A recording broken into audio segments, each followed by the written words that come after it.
Hello, and welcome to Jonathan Tobin Daily. I'm JNS Editor-in-Chief Jonathan Tobin. Thanks for joining me for another discussion on the most pressing issues in the Jewish world. Please like, subscribe, and give us good reviews when you listen to the show. Now let's get started. In an era when religion seems to be in steep decline throughout Europe and North America, it might strike some people as curious that the election of a new pope would be treated as such an earth-shaking event.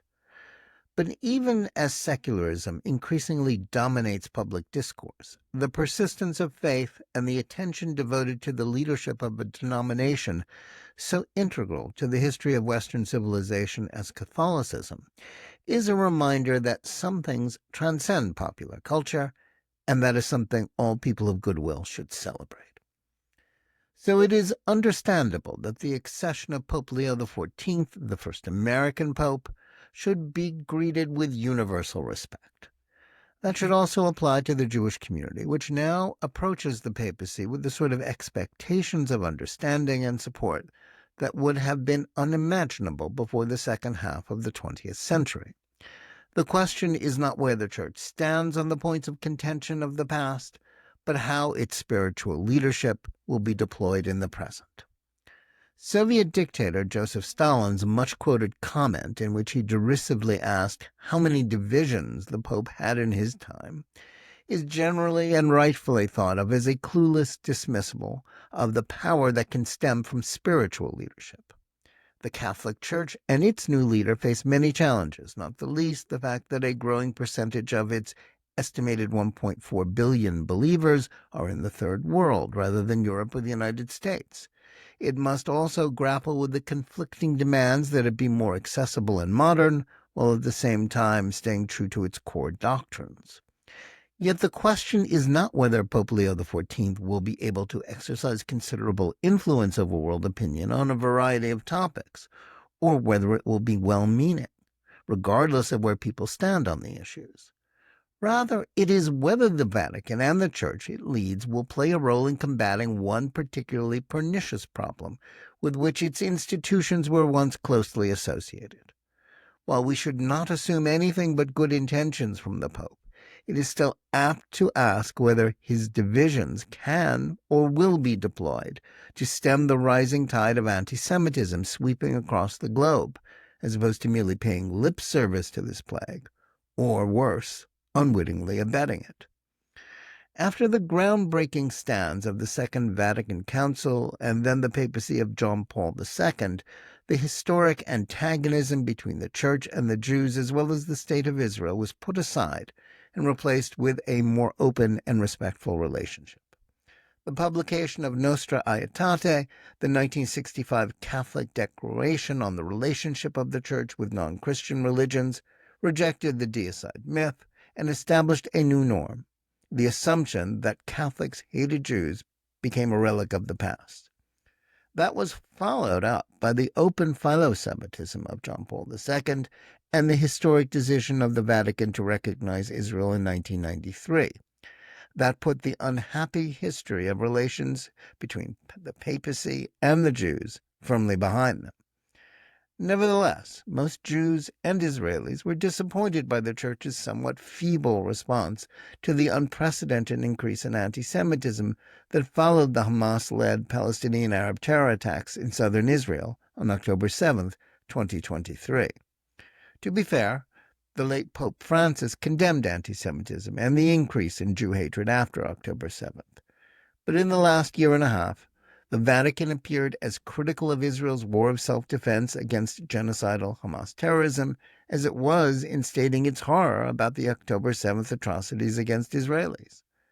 To many of its constituents in Europe and around the world, and particularly in the Middle East, that morally ambivalent stand about a conflict fundamentally rooted in a desire to destroy the Jewish state seems fair.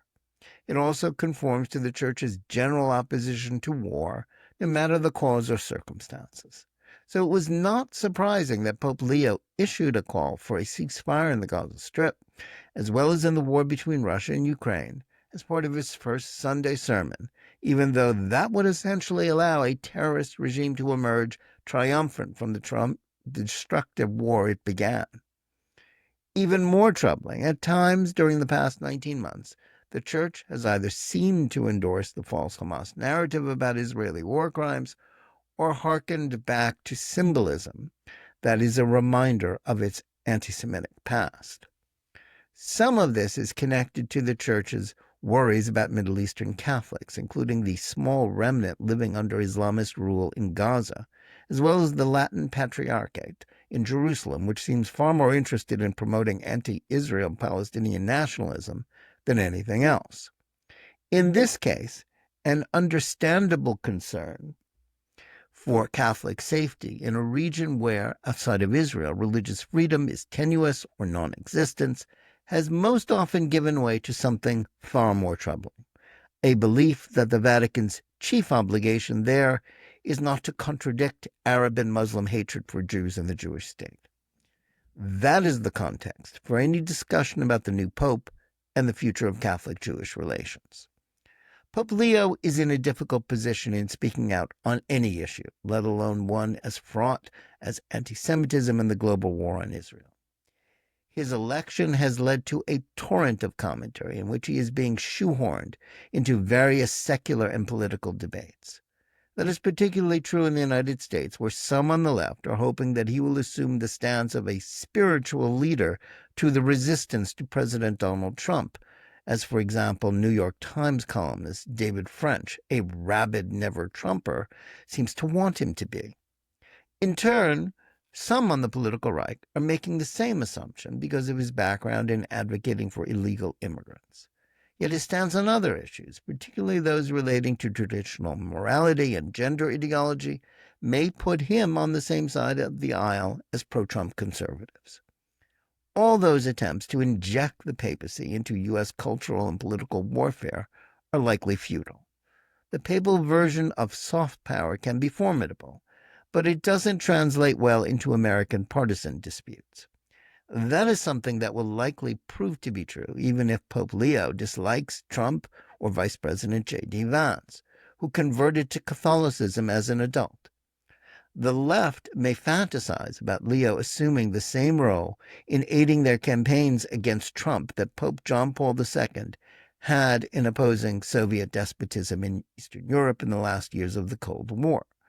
But the papacy and the American church simply aren't set up to be a religious auxiliary to the Democrats or any political party. His need to avoid being drawn into partisan arguments in a democracy, however, is not the same thing as reluctance to play a role in stemming the current rising tide of anti-Semitism and support for Israel's destruction. No one should expect the Pope to endorse any military campaign or government. But the connection between those in the Catholic world who have embraced liberation theology, a Marxist-influenced variant of faith that is linked to other progressive causes aligned with the international movement to destroy the one Jewish state on the planet, and anti-Semitism, is something that directly concerns the Church. That's especially true since, while his predecessor was not an adherent of liberational theology, many of his positions, as well as those of the current pope, seem adjacent to them in some ways. Contemporary anti-Semitism is something that is different from the sort of hatred of Jews with which the Church was long associated. That was also true of the racist prejudice of the Nazis, which directly contradicted Catholic doctrine. Today's anti-Semites target Jews not because they think Jews killed Jesus or should convert to Christianity. Instead, they are part of a bizarre red-green alliance of Marxists and Islamists. They view Jews as part of the class of white oppressors according to the tenets of woke ideology, like critical race theory, intersectionality, and settler colonialism, who must be defeated. Or they despise them as a dhimmi minority of second-class citizens condemned to perpetual subjugation to Muslims, as well as having no right to sovereignty in the Middle East, even in their ancient homeland where they are the indigenous people. And as much as the Vatican opposes hatred of Jews, in general, it has been awfully quiet about specifically condemning the way supposed sympathy for the Palestinian Arabs has weaponized these ideas as well as traditional anti-Semitic tropes. A general abhorrence for all wars and concern about the fate of those who live in Gaza may have led many to wrongly condemn Israel's justified effort to eradicate Hamas. Still, there is no excuse for allowing that to cause the Church to refuse to see how such moral equivalence is the foundation for an international movement that demonizes Jews and their state.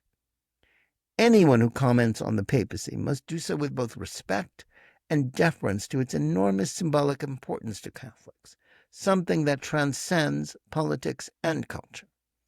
And there is no question that the contemporary church is an institution that is vastly different from the one in the past that was rightly distrusted by Jews. Nevertheless, neutrality about a war being fought by Palestinian terrorists and other Iranian proxies for the genocide of Jews and the end of Israel is neither moral nor in the interest of non-Muslim minorities in the Middle East. It is not unreasonable to expect the Pope to use his influence to oppose those who act as the witting or unwitting allies of this despicable cause, whether or not they cloak themselves in the language of human rights. It is a tribute to the courage and the righteousness of some of Pope Leo's predecessors who fought against anti-Semitism that contemporary Jews can feel that they have a right to expect more from him than moral equivalence about a new war on the Jews. We should wish him well and hope he proves equal to their example. Thanks for listening. Please remember to tune in every day for Jonathan Tobin Daily Edition and every week for Think Twice, my full-length JNS TV program. Whether you're listening to us on any of the podcast platforms or on the JNS YouTube channel, please like and or subscribe to JNS. Click on the bell for notifications and give us good reviews. Please write to us at thinktwice@jns.org and let us know where you listen or watch the show and what you think about it. And remember, keep reading and thinking for yourself.